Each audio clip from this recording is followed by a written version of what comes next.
lot of turnovers. Is that disappointing? No, not. I mean, they keep the ball in their playmakers' hands. They do a good job of that. We were switching a lot because I thought our post guys did a good job because we knew they were going to try to drive us, and so we had to contain the ball first. And when you do that, you give up a little bit of the ball pressure. But I thought they did a good job keeping the ball in the guys' hands that they wanted to handle the ball. Rick, you mentioned the word sloppy with the turnovers, and I know you pointed out post players getting the basketball down by their knee, but are there any other tendencies that you're seeing that are making the turnover sloppy? Well, I think some of the pass decisions are, not what it needs to be. But again, we got the ball inside, and I think our post guys have got to do a better job. But we had too many point blank shots that we weren't even close, and we've got to do that. And we need those guys to get fouled to get us to the free throw line more. I mean, you look at it again tonight. I think on the fouls drawn, I think who was it? Nate. How many did he draw tonight? 7. I mean, our post guys should be doing some of that. They should be getting some of those. I mean, Nate had 7 or 8 last game.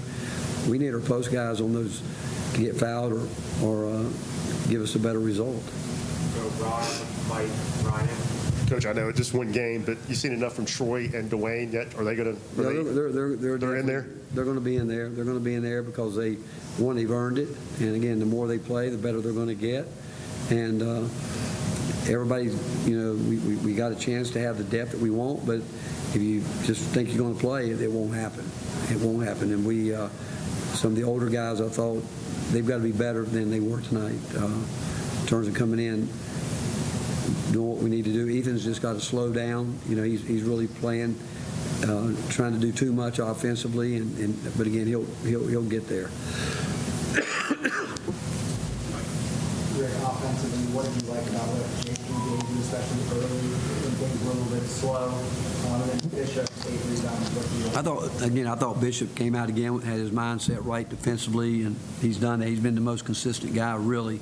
But you look at the numbers. I mean, we shot 49%, 41, and free throw line didn't do a good job. I mean, think about it. We gave away 19 opportunities. Who knows what we could have done with that? We just give them away. But JP can give us. You asked about JP, can give us the force. I mean, there that we need. Now he got fouled on the turnaround jump shot. He did. He got hit on that, and we need him because he can make that shot. But we just can't get stripped in there. I mean, we got to be strong enough. We put it there. Those guys have got to play quicker. They got to know that. And if they can't get it off, we've got guys that can shoot it. It's got to go inside out. What did you like about Nate's performance? I thought he stayed with it. And again, I think Nate is just this is all new to him. I mean, he's 2 games in a row. He's been a perimeter player the whole time, and he's going to adjust to playing against scrappy guards, and because he's never had to do that. But you look at his line, other than the fact that he turned it over 3 times, I mean, that's a pretty good night. And he's really trying hard defensively. He really is. You can tell he's trying to really become a good perimeter defensive player. He never has. And Nate's smart, hard working. Believe me, after the last game at Duke, he showed his maturity because he came out, he took it to heart what he didn't do.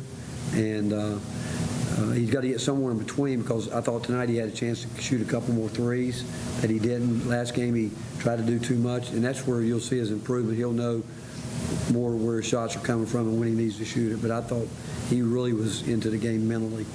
Only saw one more hand up, a little page to wrap it up. Brandon, you have one too?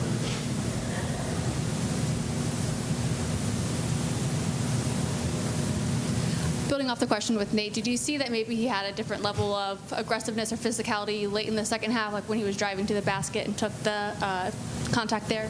I think last game he came in with the wrong mindset, as opposed to, I mean, Nate's a good player. And that's what we've talked to him about. Just be the player you are. You don't have to force anything. You're smart. You know where your opportunities will come. And I thought he was focused that way. And again, I really believe that from the game tape, the way he processed it and did what he did tonight tells you that he'll do the same with all year long, because all this is new to him. It is. And but as the game goes on, he's going to get more and more comfortable being on the perimeter, running as hard as he's got to run, defending as hard as he's got to defend, and rebounding. I mean, think about it, he almost had another double-double, and it's pretty impressive, really. Thanks, Coach. I mean, Thanks, Coach. Players in shortly.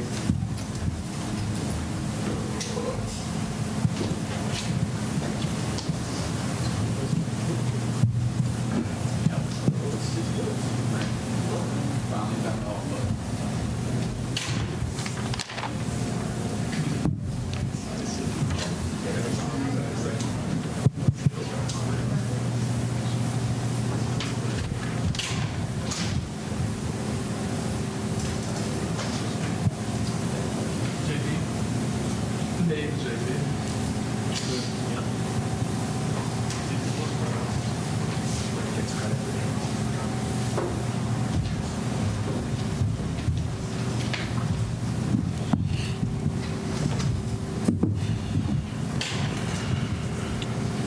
All right, we got freshman forward Nate Ament here, 18 points tonight, goes by Tennessee freshman since joining Phillips in January 2023. And JP Estrella, career high 12 points tonight. Right, questions again, please raise your hand. Microphone, start behind again. Nate, Rick talks about you taking the lessons from the Duke game into practice and really applying them. What did you learn from that game, and how'd you take it into tonight? I think I learned the most in film, just having our coaching staff being able to kind of get on me in ways I can get better also. Like, I saw the way I was playing and I didn't like it, so I thought I could just do a better job of running the floor, finding my teammates early. Whenever I get the ball, I can, also help my teammates get open shots and stuff like that. So I think the more that I look from our teammates, the more open I'm going to be when I get the ball. JP, those jump hooks, is that a byproduct of all the shots you took on the scooter last year? Yeah, I think so. A ton of jump hooks when I was on the scooter.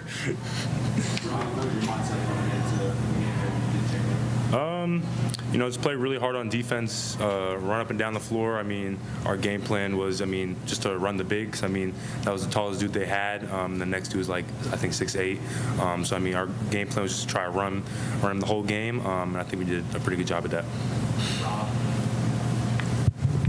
Nate, just in what ways do you feel like you were more comfortable in this, just from being, just from the experience of being out there in front of the crowd one time before?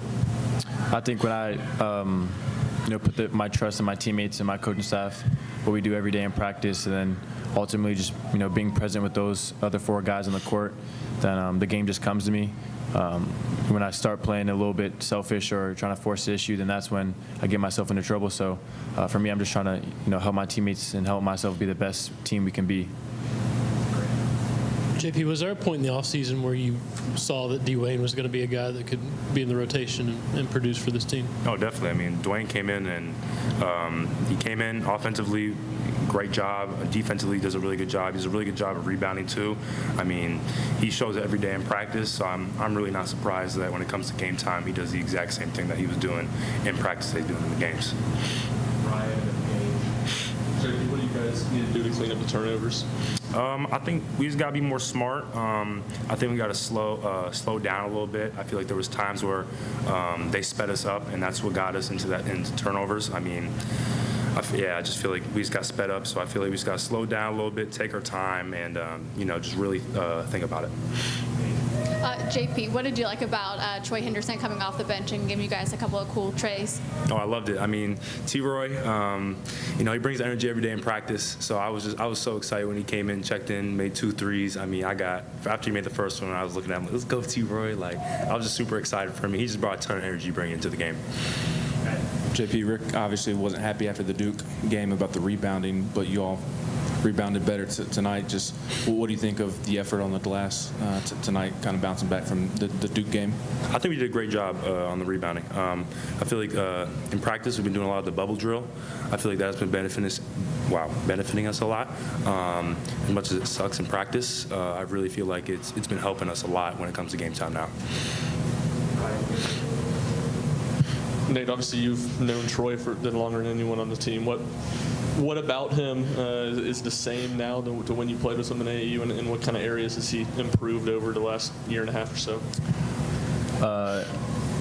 In terms of being the same, his personality, all the people that have been on the team before can see it just as I have. He's the same as he was in AU as he is now. He kind of, lights up the locker room, makes us all laugh. I think he's just been consistent with trying to get better. He knows his role as, someone who can kind of back up Jacoby and come in and, be a spark off the bench. So him just kind of learning to master that is just making us a better team, and I think he understands that. JP, I guess it's obviously a team thing, and y'all want to probably win more than anything. But when you started practicing with this bunch and everybody got together in the summer and you saw kind of how deep this roster was, did that put a pretty big emphasis on, a sense of urgency into playing hard every day, playing well every day, because minutes are going to be hard to get? I mean, yeah. We're super deep when it comes to our bench. We just got so many guys. Coach made an emphasis on that. We got to play hard every single possession because, we just got so much talent that comes off the bench. So, there's no reason why when we get into the games that we shouldn't be playing slow and sloppy. We should just be going full pace the whole time, which I feel like it benefits us so much. Nate, Rick talked about maybe you tried to do too much against Duke, and then tonight maybe there are some threes he wanted you to take that you didn't take. How hard is it to kind of walk that line between not forcing it but taking the shots that are there? Even in the Duke game, I feel like the shots I took are the shots I work on.